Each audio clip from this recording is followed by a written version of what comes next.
Welcome, ladies and gentlemen, to the LCK Summer Promotion Tournament for 2019. I'm Atlas, this is Papa Smithy. You may have got a little bit of an early taste of our commentary before this, but don't tell anyone, we might get in trouble. Hopefully they leave our mics open more often. We can have sneaky little conversations. But guys, we do have Jin Air versus KT Rolster for our first promotion match. None of these teams going home today, but we will be welcoming one of them back to the LCK for 2019. Something I think a lot of people weren't expecting after their performance during the regular season and the strength of our challenger teams that came in spring. Jin Air and KT fans, the best of days, the worst of days, the best of 5 to decide the first team to be re-qualified. Now guys, important note, even though it feels like someone is going to be relegated today, that's not the case. No one gets relegated today. Only one of KT and Jin Air are promoted back into LCK Summer 2019 today, and from there, the losers bracket plays out with the loser of today playing on Sunday for that final spot. Yeah, the winners of tomorrow will play them on Sunday, so we'll see whether it's going to be VSG or ES Sharks that's going to be joining one of either KT or Jin Air. But first, we need to get into this series because a couple of days ago, we had some weird and wonderful matches, Papa Smithy. I think that's one way to put it. Yeah, we had some video games. I don't know whether your brain actually held on to much of the information that went into it a couple of days ago. It's like a Civ Atlas. It was straight out the other end. Well, when it comes to terrible League of Legends, you have this remarkable ability to just throw it out of your memory, and we had some very strange video games, and we'll see whether we're going to have some more exciting ones here in this best of 5. It was 2-0s across the board for our LCK squads. So it might be that Jin Air might carry that form forward because Lindarang was absolutely fantastic against Jisoo, who were expecting to bring stiff composition, but instead he brought some pretty he was terrible. Play. He played terribly. But Atlas, KT versus Jin Air, because of both VSG and ES Sharks having some demons that clearly they couldn't get over, I actually don't really feel like I 100% learned an updated status on the power level of KT and Jin Air. I want to say that KT are the big favorites just because Jin Air struggled so much and KT still have some pretty sick players on their lineup, but I don't know that I can say that more or less after 2 days ago. So we're going to learn something over the course of this best of 5. 2-0 clean sweeps on paper, yes. It was a 4-0 stat line for LCK versus Challengers Korea. What does it mean for today? Lindarang is what we're going to go with, and Siege Mode. I like that one. The second one's way better. Siege Mode's really good. Kind of like Siege Mode, guys. If you didn't get it, it's a bit of a StarCraft reference. I assume that is the reference, right? Yeah, guaranteed. The old Siege tank from the Terran race. He was playing Karthus, which does kind of load up like a Siege tank. Artillery. Yeah. Like Yeah, you can hit him from all over the map. I can see it. I like it. Can they overcome their unfavorable match record against KT? Well, I mean, if you were going to go through their match record of all time, that would definitely not be so good. However, this year might be a different story here for Jin Air, and theoretically, they did smash their opposition much harder than KT did, and ES Sharks were the first seed coming out of Challengers. So, on paper, you have to say that the Jin Air victory was more impressive. Whether or not that actually means anything based on how the games went in general, we're yet to find out. But BDD had a pretty damn good series versus VSG a couple of days ago. The highlight play from a glass half full stand was his Azir engage into the enemy base, standing over the wall saying, "This is my rift now," on the Azir. So absolutely, really big fan of BDD. It seemed like he got some of the inconsistencies from his second round robin done and really put VSG into the ground.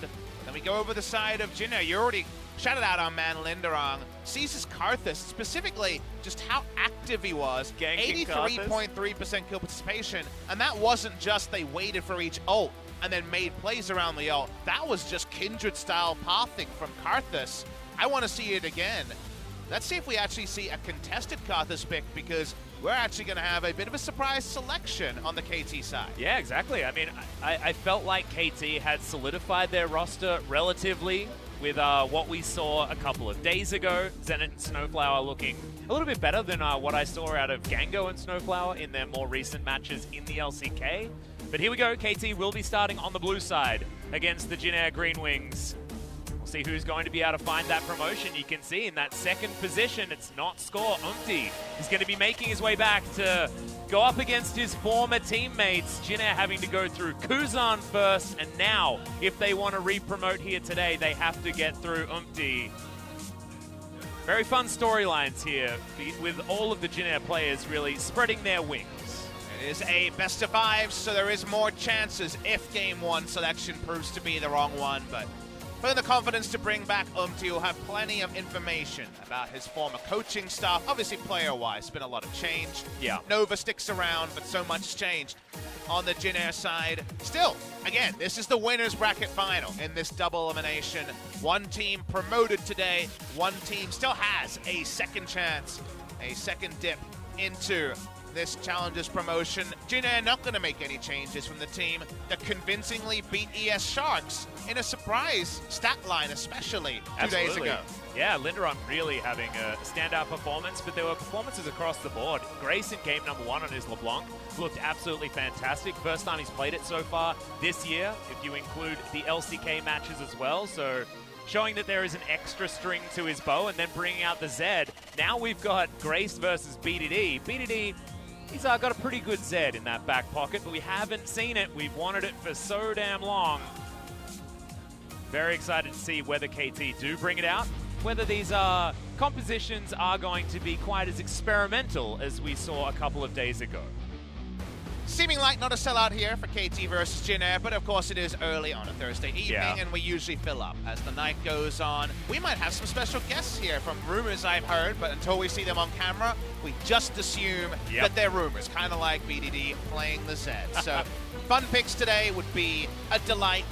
There'll be neutrals watching this who just want to watch some League of Legends, given that a lot of the calendars have closed around the world. And hopefully we get a fun series. Is it going to be super high level? Probably not. Is it going to be competitive? Potentially, given that Jin Air did look a lot better 2 days ago. Yeah, and there are whispers of, you know, a lot of people behind the scenes thinking that Jin Air do have a big hope here. I actually was talking to some of our observers, and they feel like Jin Air Greenwings do certainly have a relevant shot here against KT. I don't share the same sentiment personally. I feel like KT should be able to get themselves over the line, but excited to see that there is some contention here in this matchup. There's a nice Kellin drawing in the bottom right there. Very nicely done. Pikachu. KT Rolster fans in the audience as well. Everyone's super excited to be here, as you can tell. Oh, yeah. I feel like everyone, you're a huge fan and you're going to be really excited about them winning, but you're just nervous, basically. It's like, what is going to go wrong this time? As the Squirtle in the background there. That's a badass Squirtle. That is a badass Squirtle. You know, they've been working out and also bought some pretty nice specs. Exactly. I feel sad that I don't understand what that's a reference to. Do you have any guesses? I don't have any guesses.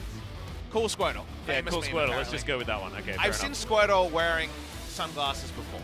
Yeah, well, it was in the anime. Really? That was he was in the Squirtle Squad. Is it wrong that I don't think of it as an anime because I watched it in kind of the cartoon? I know, yeah. I actually felt weird saying that. Like, could anyone make the famous line about, oh, it's actually anime? Yeah. Talking about Pokemon. Like, it feels weird, right? Just yeah. Crossing some streams there. Yeah, I don't know. I'm sure for Smeb, feels weird to be here in the relegation tournament, crossing some streams. Remember, last playoffs he played in was first the knockout stage of Worlds, and then before that, it was LCK Summer Playoffs where they were auto-seeded into the finals. So, kind of a surreal spot for everyone to be in, but we just want to get this best of 5 off the road. We're a minute before the hour here. Is it going to be another new dawn of cool picks? Sonataric, Sonic Duo, never played in Korea. Maybe that changes today. It might, and we saw that KT had a perfect opportunity to pick that one up in Game 1 of their first series of this promotion tournament. They decided not to. They, in fact, went with the Alistair Vladimir on the bottom side of the map, and then Zenit did some pretty fantastic things. Smeb on his Jace, and we had the Azir in the mid lane as well. There was just so much damage in that composition, but I felt like Sonataric could have certainly fit themselves in there and figured that one out. So we'll see exactly what KT do have on the board here. Jin Air Greenwings. I assume that's a JG situation going on. Yeah, it is a JG situation, but I'm not entirely sure what. Yeah. We have a JG situation today too, given that Umti is playing. Yeah, exactly. And what does that necessarily mean for the matchup against C's as well, Papa? Because we know that Umti's been playing a fair bit of that Karthus jungle. And there's a KT fan really hoping they'll see KT in summer given it's double elimination and both challengers teams had a mulligan of a day, I think there's a really good chance. But I think it depends on what we see tomorrow, because if a team convincingly wins the losers match between VSG and ES Sharks, maybe we can actually go back to the sports analogies and say it was nerves. Yeah. Right now it just feels like it was a big issue, but it could be confirmed nerves. If we have a convincing win tomorrow, maybe there actually will be an LCK elimination. Yeah, well, we'll see. Cloud9 fan in the audience there. No Cloud9 playing so far today, but maybe doing some player scouting, see whether they can find some skill here. Certainly was some pretty good performances last time. We're having a couple of issues getting into pick and ban, ladies and gentlemen. Some audio stuff that we're just going to sift through and figure out, make sure that all the players can hear each other perfectly. I got good news. I can hear you loud and clear. And my mic was actually a little bit extra loud at the beginning of this broadcast. It was a little bit hot also before it was we went live. a little bit hot. But the caster ASMR, you guys can certainly clip that for yourselves. Scrub it off the VOD, damn it. Scrub it off the VOD. Definitely don't. It actually is something that's a bit scary, actually, the hot mic one. Oh, yeah. Whenever you go to a new setup, you're always a bit like, I wonder how this is working. Yeah, I've often done the thing where I put on the headset and someone talks to me, I'm like, no. I got the headset on now, I can't say anything. You know, Australia, it tends to make it more likely. That Jin Air logo is quite fluffy. It reminds me of Quickshot's dog that he posted pictures of today. Oh, adorable. Adorable, right? fluffy dog named Appa, which means father in Korean. Yeah, so, yeah. Maybe it's kind of like in the daddy realm, right? Because it's like, it's usually used. And it's a Samoyed as well, so. Yeah, it's interesting there. Doesn't exactly look like your Appa. Well, I am your Appa Smithy, if you think you about are. it. And that's a great way to go into picks and bans. Here we are, Appa Smithy. Riot Games' new logo. logo. New logo. We just changed up the lighting on the floor. Do you reckon they could get Fred Flintstone in on an ad with this new logo? Well, with a logo like that, they certainly can. I'm going to leave my opinion out of it. Jin Air going to be on our blue side as KT are going to be on the red. And KT, to many people, are the bedrock of League of Legends. So I'm very interested to see. You just got to sing the song now. We're already in there. It was a one-to-one. I had to take it, Atlas. Well, Vladimir won't be taken in this first game. Now, Zenit, you know, he does have a penchant for the awesome dudes in the bot lane, so a real chance that he'll be on something like the Sona, if we do see Sona Taric today. The J-Span coming in. It feels like some musical chairs with champions that we did see a lot of. The Rise, for example, was popping off 2 days ago. Oh yeah, it absolutely was. And it feels like Jin Air is just banning away the things that worked in Game 1 for KT. Their Game 2 looked much more sloppy than their Game 1. Yes, they played slowly in the early game, but there was never that moment where you felt like KT were going to lose versus VSG in Game 1. Game 2, there was certainly a lot more up-in-the-air moments, so Jin Air denying two of the tools that they use to have a better game. And the Silas is going to be banned on the blue side, which is interesting. We'll have to get the confirmation. I actually don't know who has side selection in Game 1. We never got that memo. I didn't think to ask, so if G-Sun is listening, maybe she'll update us. Otherwise, we'll inform you guys in Game 2. Yeah, we had some mix-ups as well. It was KT listed as blue side earlier on, I believe. And they did, of course, I'm going to guess KT chose red side. Yeah, so they had side selection, which means that they get to Lowell Park first up. But normally we do have blue side coming out first, as the Galio is the consideration for first pick after the LeBlanc was banned away here from KT after Grace deservedly has that one taken away from him. The reason why I wonder out loud about the blue side, red side is my suspicion was KT chose red, given those introductions, and thus, will that mean counter picks? Because KT actually found a lot of their advantages, if you remember, through picking up some riskier picks like the Kale, like the Azir, when they were playing a couple of days ago. So I could definitely see them looking to counterpick, and we got the confirmation from G-Sun. It was KT choosing red. So I wonder what little counterpicks they have. And speaking of counterpicks, C's is our only real jungle Karthus player now that Spirit has been on the sidelines. Umti's been played in solo queue. You spotted that when you were investigating there. Umti's Kane and Karthus are two picks I've always wanted to see, and maybe today's the day.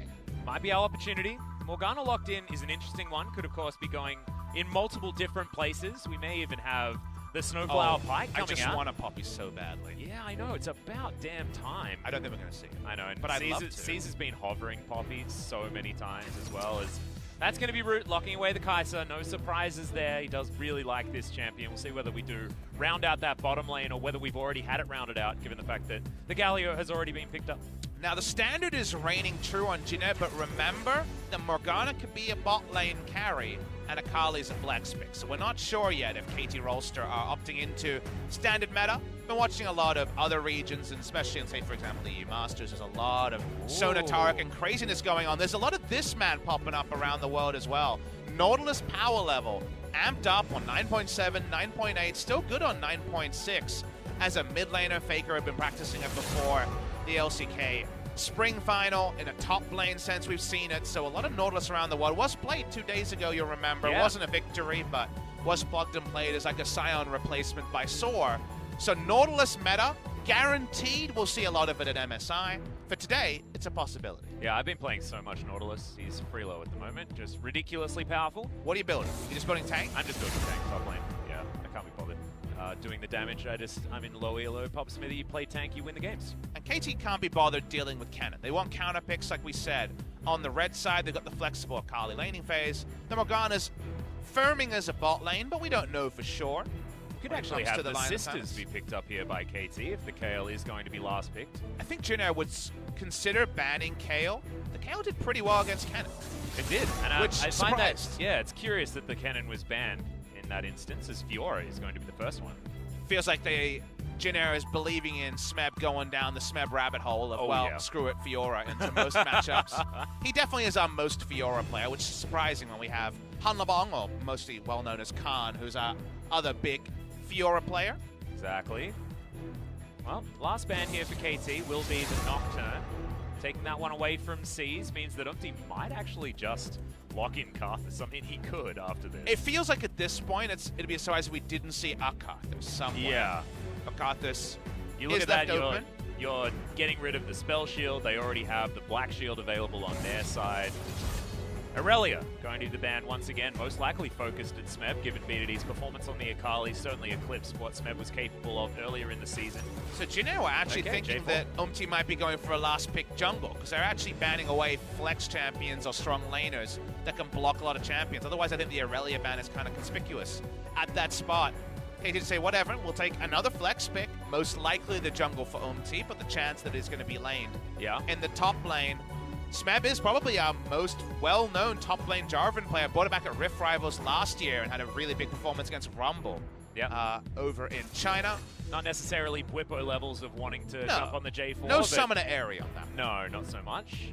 As Rek'Sai is going to be the answer. So we're not going to get any of the Karthus this time around. So he's going to go back to an old favorite as Jin Air need to round out their composition. And the Aatrox will be picked up here for Lindarang. Certainly a fallback for him so far this season. Feels like it's patch 9.1 going on. Yeah, where are we? On the Jin Air side, but it's champions that are flexible and all kind of do what it says on the tin, even if they're not inspiring picks. KT with overall last pick. Could consider many different roles here, but mid lane for BDD seems to be where they are really thinking about their counter pick. It's one that historically worked very well against Lissandra because of the outrange, but actually hasn't performed as well over the course of 2019 as people got better at negating bad matchups for Lissandra and playing through her reliability in a gank sense. And wherever the jungler goes, there's hard crowd control from Caesar's perspective. Meanwhile, for KT, lane assignments right now still being played with. It's actually just a focus on lane power. This feels like a feeling out draft where a lot of standard stuff has been selected. The inclusion of Umti over score hasn't really been vindicated in terms of composition. And now it's just, you look at these comps and say, well, the team that plays better probably wins, because it's hard to look at this draft and say it was won or lost in pick ban. Exactly, and there were a few interesting things that KT could have done with that last pick as well. They could have created themselves a Pyke Morgana bottom side and then used Lucian in a solo lane that we've seen popularized elsewhere as well as here in the LCK. So certainly did have a lot of flexibility with that last pick, but going for BDD's Zoe, certainly Comfort does feel like they are just making sure that they have as much standard options as possible in this draft. Speaking of which, it's standard across the board. You know, you've got a late game hyper carry here for Jin Air. Theoretically, if they get to 6 items on everyone, who should the fans get excited about? Because, you know, normally like, yes, Sand, yes, Karthus. What's the closest we have? We don't get excited it's in the new series logo. with KT. That's what we get excited. You can get excited about that. I will allow it. We'll allow it this time. And if you're a Flintstones fan, definitely get excited. Just in general, I like Morgana and the Lucian, though. Strong bottom lane. We'll have a lot of shove options. means that KT will be able to play around bottom side very effectively. And we know Umti, if there is a change between him and Score, Umti likes to get things done earlier on, rather than old man Score, who likes to just calculate his way around the jungle. Well, the youth is in, the best of 5 stars. Let's get it go. Yeah, let's see what happens here in game 1.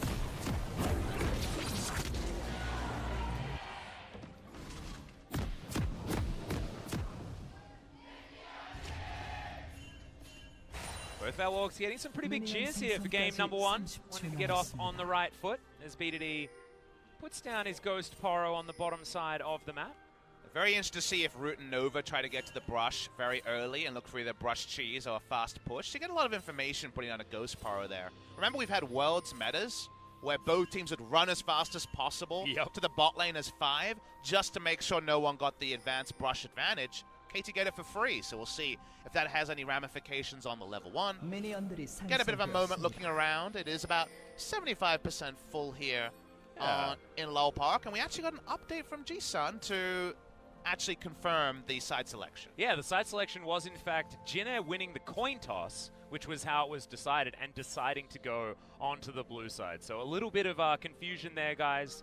But confirmation is that Jin Air chose the blue side, which is what everyone has been choosing so far on 9 points. But what did they get is kind of like, now I think back to, because we thought, okay, maybe KT looked for counter picks. We thought it was KT choosing red, and we're like, okay, Zoe versus Lissandra, there's something to like there.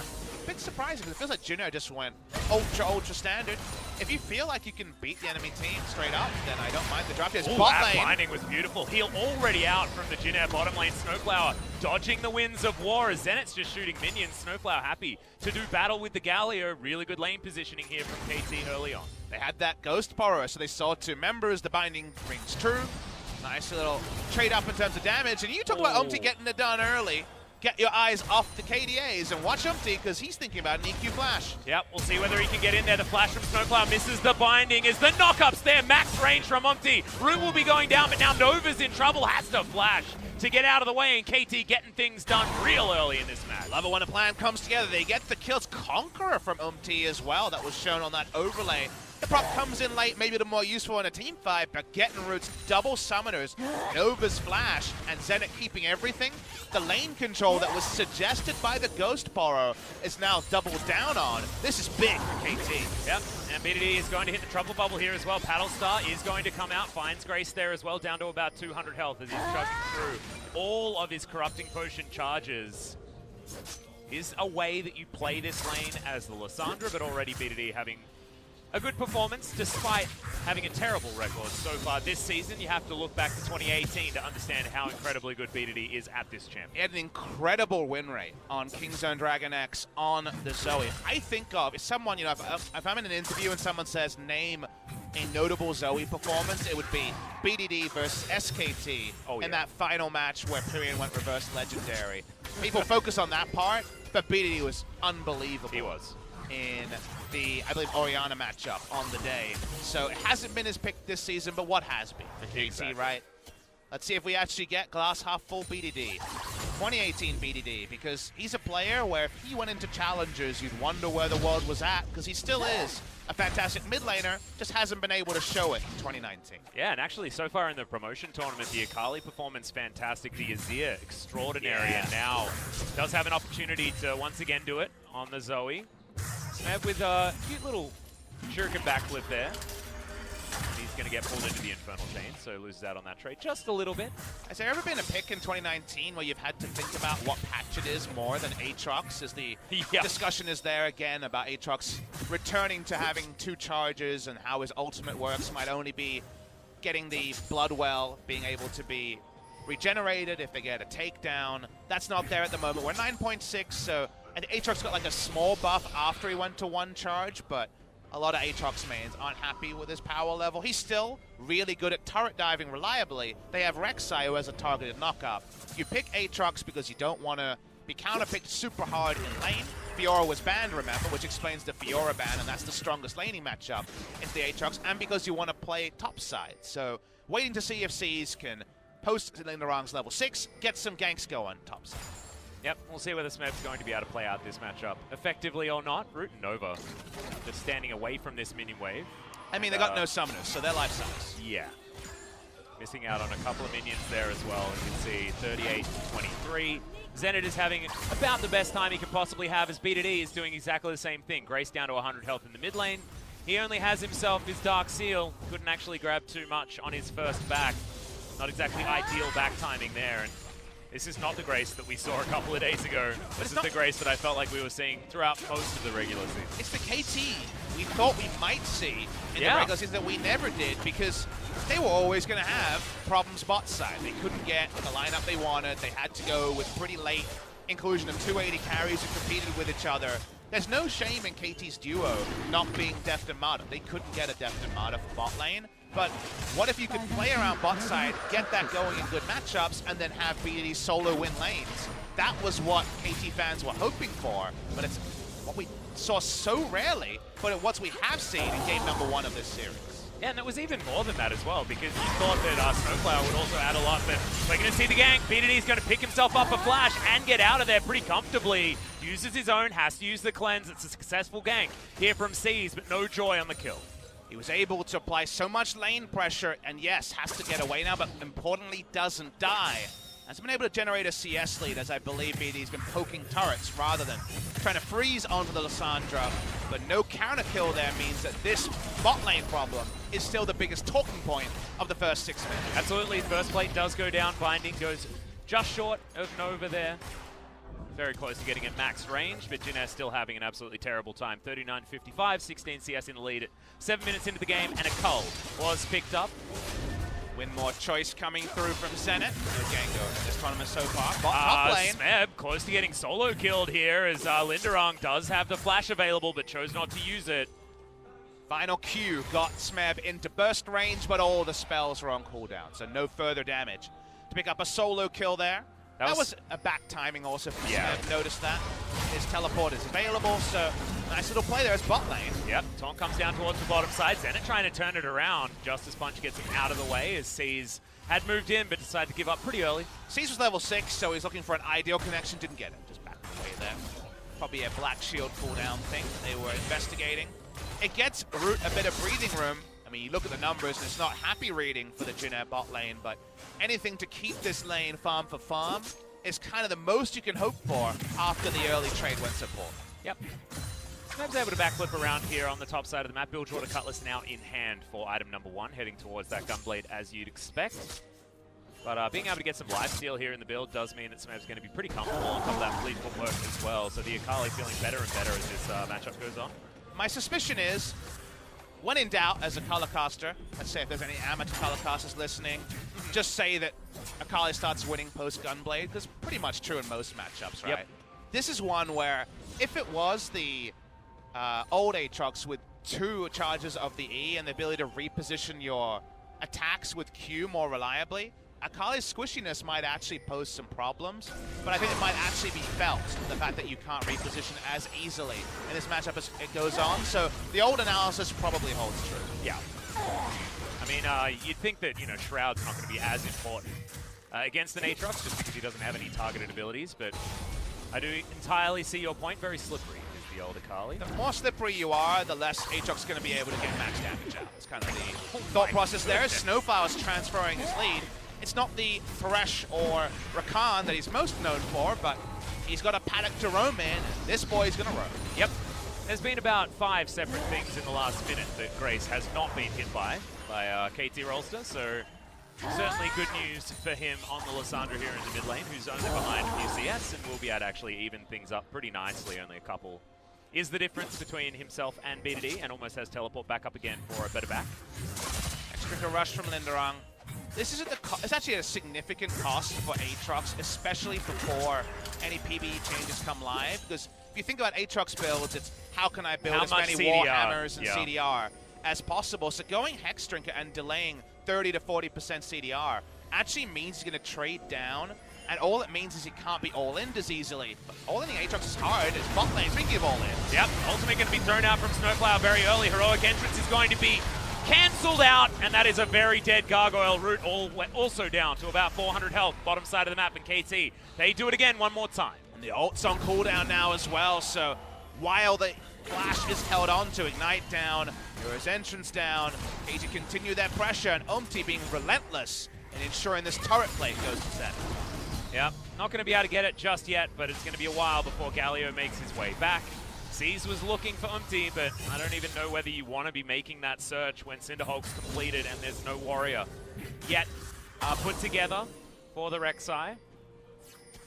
Guess we need to have a conversation about what you feel better about, Cinderhulk or warrior on this job, and I know that Umti does like to go warrior most of the time, so I find it quite interesting that he has instead opted in for the more tanky route. I think it really, really depends. Oh my god! That happened. The explosion! I didn't say anything because I didn't think it was going to kill, but he had himself the dash cannon. He now got himself the kill. Electrocute, BDD, solo killing lane opponents. Welcome back, 2018 BDD. Yeah. Big moment there, catches us off guard. And that's why KT goes for a third turret play to bot. Yep, this is going from bad to worse, and then even worse again after that. I think worse happened at the beginning of the laning phase bottom lane, and it's only kept on that trajectory. If I'm Grace, I'm opening up the death recount, and you have to assume he was overkilled by like 5 damage in this one. Watch the replay, and we'll be able to intuit the health bar. Trouble Bubble Arms, he's at, let's count them, 1, 2, 3, 4, 5, about 750, 800 health, and he dies.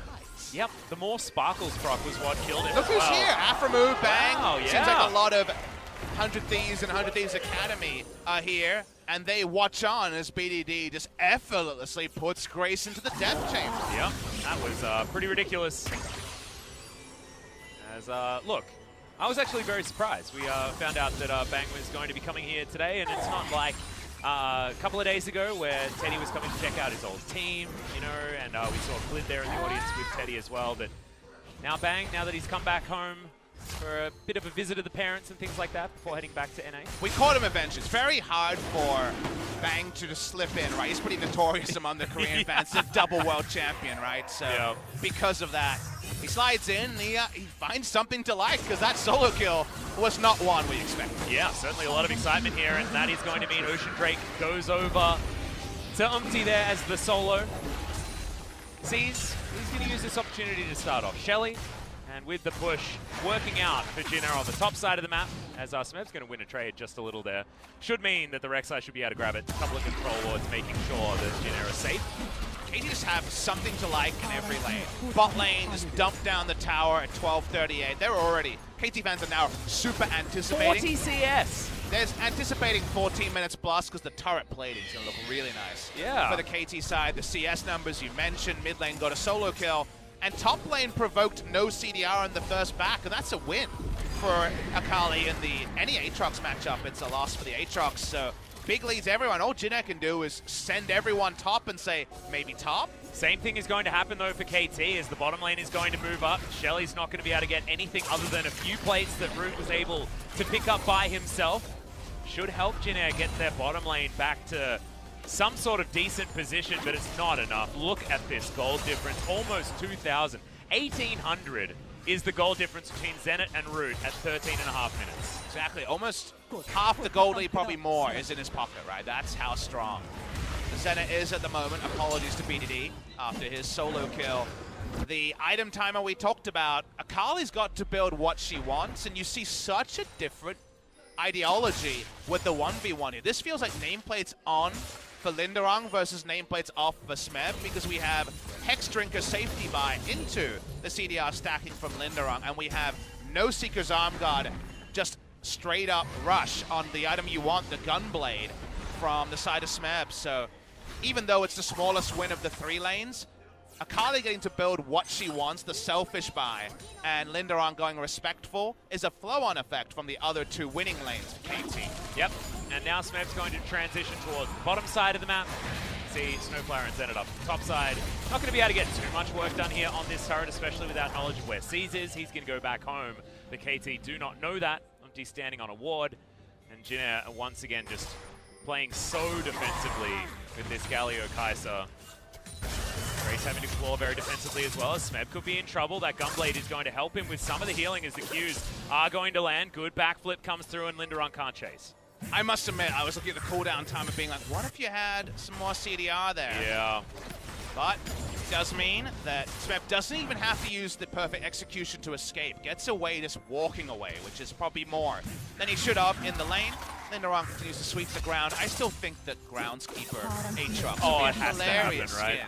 If we got Battle Bunny Riven, why can't we have Groundskeeper Aatrox? You could make a Groundskeeper, like, selection of skins as well, because the Yorick Groundskeeper would be fantastic as well, Papa. Well, speaking of ground sweeping, well, we're going to try and sweep the ground with Smeb. He does have his Shroud, throws it down, but is it actually going to be enough? Perfect execution comes in, there's a backflip, but there is also a Void Rush, and Seas is going to be able to do it. Couldn't quite make it X amount of units away. I think it's a gigantic number that Smeb couldn't quite do. It's well over 1,000 units, and yes, displacing that way, almost impossible. So into the death chamber goes Smeb. The see your death moment, the only good moment of the first 15 minutes, goes the way of Jin Air Greenwings, but the map stayed around it is still pretty much on fire. Yeah, very precarious. 8 seconds, and then Smeb can just teleport back to that lane if he wants to. We'll see whether the turret is going to fall. It looks like Zenit was able to just get down there and tidy it, so tempo well and truly in KT's favor. They took down the outer on the top side, and no turrets yet to fall for Jin Air across this map. They just can't answer any of the pressure that KT's put on. I feel like Umti's move towards the bottom lane was a masterstroke in the first few minutes of this game. Level 2 bot lane Jarvan gank shouldn't be a surprise if it got huge inroads. Here's that replay. Death assured onto Akali. Smeb didn't flash, but it's Akali. She has a lot of different ways to open up space. Remember Casper Cup, we had Ignite, Teleport, Hecarim style on those Akalis, but the flash is back.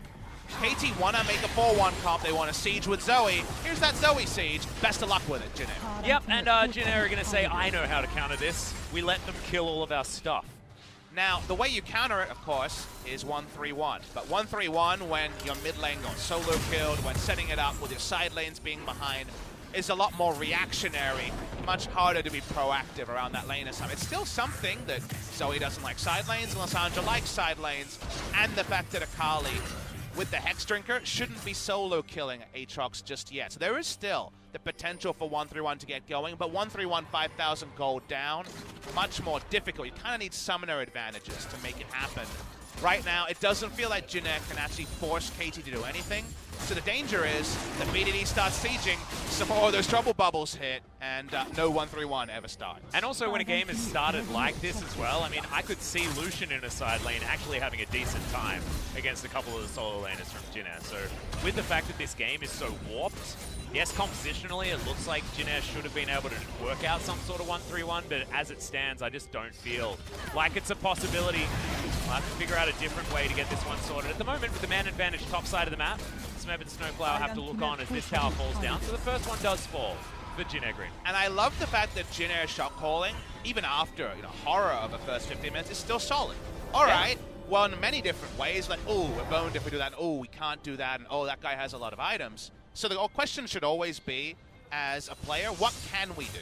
Well, guess what? You can rotate around Akali, who in a 1v1 lane can do a lot of tricky things. If there's 2 to 3 people there, in this case a duo lane, and the coverage of the Rek'Sai, you've got the Rek'Sai Tremor Sense, the Akali wave clear is not enough to fully delete waves. Take turrets around her, treat her as an assist to rotate around, rather than as a threat that you can't answer in the 1v1, and that's at least getting some gold onto Jin Air without actually being able to propel a lead to the side of Jin Air Green.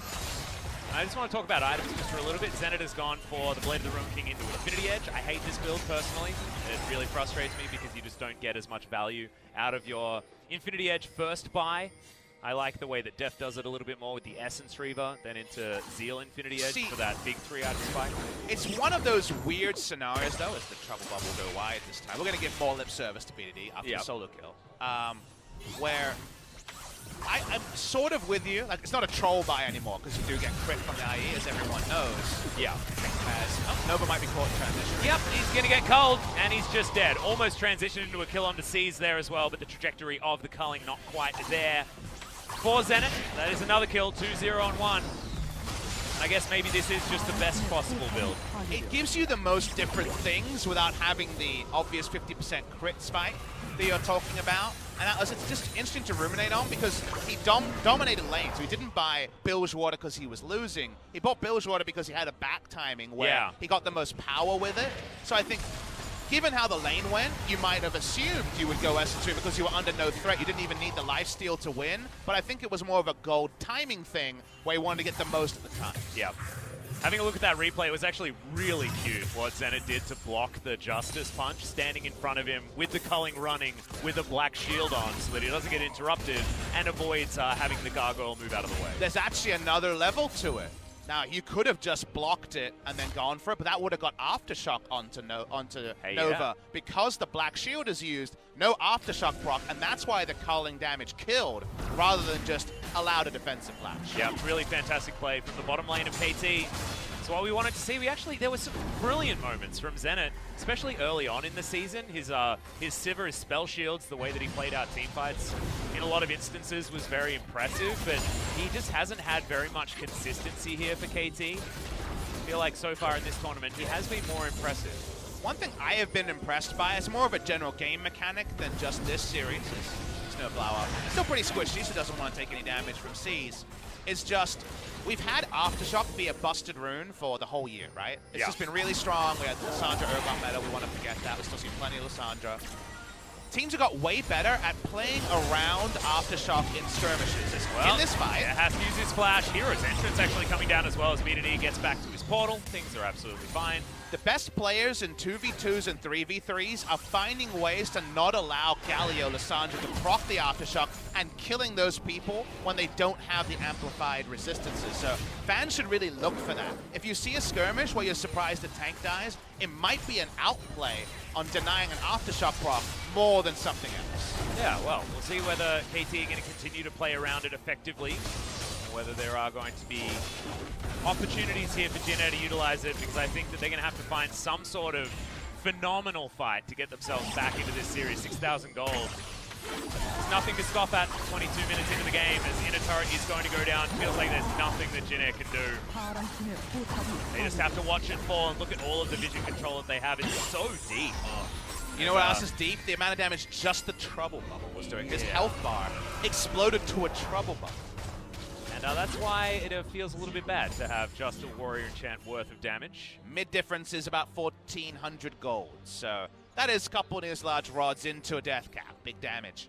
On the way, uh-oh, the hat's done. Yeah, he finished his hat. He's got his really cool stick and his walking shoes. This is Zoe ready to do some pretty disgusting things to the members of Jin Air. And whether you're partial to Zoe with or without hat, after you got solo killed, all Grace can do is say, "Oh, you look very nice, sir. You look great today." Yep. You're actually, being respectful. No. You're not actually allowed into that particular gentleman's club anymore because you don't have the really cool hat. In fact, Grace just isn't invited. They're not going to have a conversation. He's just going to be dead when he tries to walk in the door. He's hoping there's a grace period. He'll get into the good graces of BDD later. Umti is going to power down this Mountain Drake. It just, isn't this weird how it feels like we skipped over spring season and that it's KT versus Jin Air without the preamble of KT actually being a fellow struggler to Jin Air. It just feels like KT's kind of like, why are we playing this best of 5? I guess we have to play this game. Yeah. Rather than a flow-on effect of a KT team that never looked as organized, at minimum, as they have in this game all season. Yep. If it was the very beginning of the year, Papa, we'd be very confused if we all of a sudden teleported to this particular timeline. We're like, why is KT playing in the promo tournament? And then we'd watch this game, we're like, yeah, obviously there was a mistake. Like, this is the game where KT fans, they want this to be week 4 of LCK, and like, of course. Yeah, exactly. It's going to fall into place. But unfortunately, it's the relegation tournament, way after they were out of contention. So, good signs here for KT. You got to get into form at some point, and while frustratingly, they will not play again after today if they win until LCK Summer. This has been KT subverting what has been kind of significant issues in the bot side, things falling into place. And while Jin Air haven't been great this game, they haven't been terrible either. This has been more about KT's good play. Yeah, it's KT outplaying them, Jin Air making the right moves in response, and then KT still having the correct decisions to be made afterwards. So really impressive stuff so far. 7,000 gold is going to be the lead here for KT. They continue running through the turrets. Lull state is upon us here, Papa, as our good friend LS would say. And it looks like KT have a lot of control around the Baron and could potentially move there if they want to just take it down. Their item spikes are disgusting right now. They're huge. Umti actually didn't even go full tank after Cinderhawk. He went Black Cleaver, understanding that They win basically every trade they're in. Now they're trying to burst down the Baron. The turn here with Zoe is disgusting, as we know. Yep, trouble bubble. Not going to be opted in for just yet. Does land. Sees, picks it up. He's not going to get into this pit. That is Baron going to KT. Hero's entrance. Great position is Grace. He does get into his ultimate. SnowFlower very, very low as Umti's trying to get the work done. Sees, picks up the kill as now Root dives into the fight. It's 3 kills already here for Jin Air as KT just want to get out with a couple of Barons. KT wanted to finish the Baron. They felt like we've been winning this game the whole time. But because they don't have a true tank, and the fact that Jin Air actually got into 5v5s, Lindarang getting into the back line and the front line kind of withering or wilting to the Jin Air grouped up members. It's actually 3 deaths and only 2 Baron buffs leaving from the pit. So we watch the replay. The moment the Seas is bubbled, they're getting the Baron. That part's done. But watch how the actual 5v5, a lot more honest than the goal lead might suggest, is on the backside. Umti, not that tanky, dies pretty fast. Root can dive into the back line and clean up a secondary kill. It all falls into place for Jin Air. Now, so many more of much of the game going forward is going to be about the 4 Drakes, about the Baron, about the grouping phase. But you see a preview of why we didn't hate Jin Air's comp on paper. Now, should they have gotten into that spot? Maybe it was too easy, given the gold lead for KT. Baron goes down, but so does some feel-good kills to Jin Air, and the kill score is a lot more even than the game state. Yeah, I do have to point out that it was largely because SnowFlower's Black Shield was on cooldown and he'd used it just to avoid Baron damage. If Zenit had that on him, it means that the culling doesn't get interrupted. It means that he's able to get a lot more work done. So a little bit unfortunate there for KT fans. Might need to hold on to that one to make sure that can be Zenit doing as much damage as possible because he's got his 3 items now. He's feeling really good. And now if you squint, you see 3 stopwatches down. Only 1 Zonya's done. Another flank or another misexecution where you don't focus on the siege aspect of BDD and suddenly Zoe's not actually putting out big damage. Who's to say there couldn't be at least one more competitive fight in the game, even if KT seem very likely to walk away with the spoils? Yeah. And now with options, given the fact that there is a Hex Drinker on top of 2 completed items for Root, does have an ability to do some damage as Nova's going to get chunked here by Zenit. Umti coming on down, clearing out some control vision. Drake is going to be up 40 seconds until an Ocean, not exactly the one that you want, as there is a fantastic flanking ward here and a teleport available for Grace. And remember, KT's playing 4-1 style, so Jin Air's not being separated with their comp that wants to pile in as much as a 1-3-1 comp would be. BD wants to siege, that's why we see 4 mid lane, 1 in the bot lane. Kali can walk up and be pretty damn intimidating. KT take the inner turret, but getting an inhibitor with the first Baron seems impossible. Yep, you can see Smeb playing very aggressively here towards the bottom side. Lindarang actually taking a lot of damage as finally the teleport is going to come through. C's looking for a flanking opportunity as well as BDD doesn't find the bubble. Hero's entrance comes forward. Cleanse is not going to be enough as BDD should be falling. Portal jump. He's going to come forward as Grace finally grabs that kill, but C's is already dead. Umti in trouble. He's going to get taken down off the back end as Nova absorbing so much damage, but Zenit, he's got a Black Shield this time, and Smeb has found his way onto Root. Does pick up the double kill, and it should be the triple coming through for the Lucian. That's the ace, and KT will break the base at least on this push. They took some casualties, but that big fight was just won by KT. The gold lead, the Baron buff, so important to register those kills. They can't go back-to-back in team fights. Can Jin Air, KT go down the front door, they'll take down the first inhibitor. Sees his respawn, so unlike the game ends now, but they're going to poke around and see how much they can get. Yeah, it's definitely 2 inhibitors here. I have a feeling there's 9 seconds until Grace, 10 until Root, and this will not last very long against all of the damage available from KT. So 2 inhibitors, and that is the game broken wide open. It's over 10,000 gold, the lead, and we saw that Jin Air were able to be competitive in those team fights. We know that this composition of theirs they put together is good at it. It's just not quite good enough when the gold is at this point. Trouble Bubble actually goes too far because of the length of the wall, and it means that the flank starts. BDD dies, which is a worry. BDD had a lot of the gold on the side of KT, but like you mentioned, when it comes to the amount of threats here, they can deal with one. The other 2 have more gold than you'd assume, given how standard the comps were. Smeb gets in the back line, lives because of his item lead. And like you say, Zenit under no threat. No arming on those chains, hardly infernal. Mountain Drake will be the final spawn. It is the 6th Drake of the game for KT. Zenit did a lot of damage. He now went back and purchased himself an outright Essence Reaver. Just a casual outright Essence Reaver. and a Brawler's Glove. He could have fought 2 of those Brawler's Gloves if he wanted to. They're not unique anymore. This boy's ready for a fight. He's got his Brawler's Glove. He's going to scrap, and you know what? If you see Lucian's ready for a fight, you run away. A gun and a scythe as well, Papa. I think the glove doesn't matter all that much. It's going to be holding the ridiculous weapon that he has. I must admit, aesthetically confusing. Yeah, it is a little bit. It feels like he's just into any type of combat. And when you're this far ahead, maybe that's fine. Yep. Well, Jin Air, they're trying to do what they can to protect this last remaining inhibitor. Voidseeker does land as Smeb's just causing a ruckus here behind enemy lines.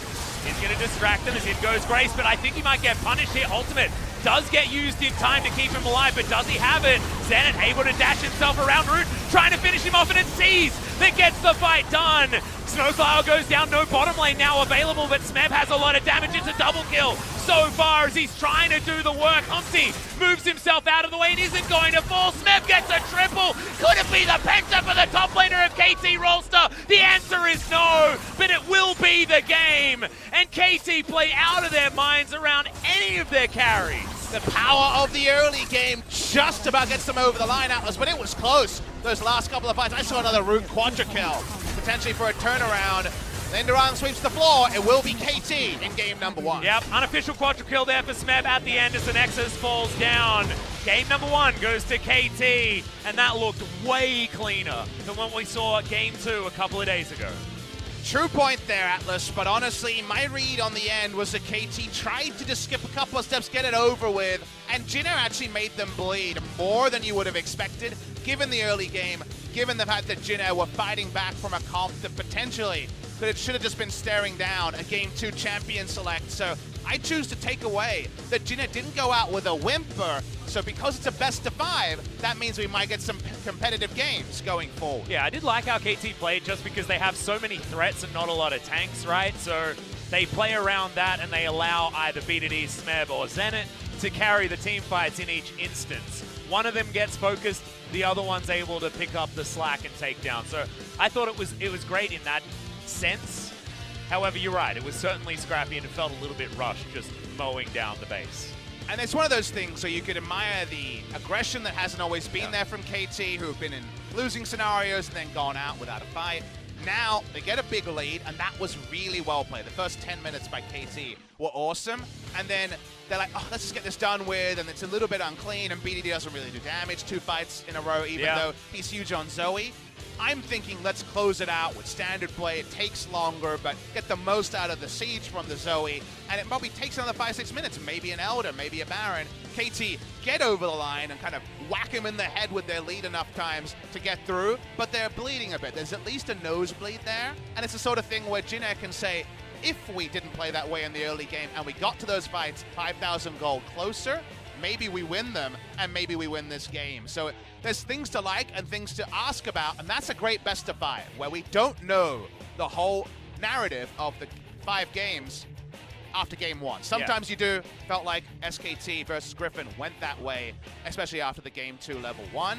But this time I come away saying, nice things from KT, not a rollover by Jin Air, hopefully a competitive series. Yep, wasn't competitive in the damage numbers when it comes to the bottom side of the map though, guys. It was basically double the damage out of the Lucian and the Morgana in comparison to the Kai'Sa Galio, but some certain things that you can look at and be pretty happy with on the Jin Air side. I felt like Lindarang actually played the 1v1 okay on the top side of the map. That looked like it was doing all right for the Aatrox, and in a separate world where you've got a lead in your bottom lane, things could have worked out for the backline access, but it was all about team fights for Jin Air, and they actually looked pretty confident in the couple of them that they were able to take down. I mean, that fight around the Baron Pit was certainly very, very nice from them. But guys, it is a best of 5, so we're going to at least have another couple of games to check in with both of these teams. After the break, it will be game number 2, and we'll see whether KT can continue their dominance.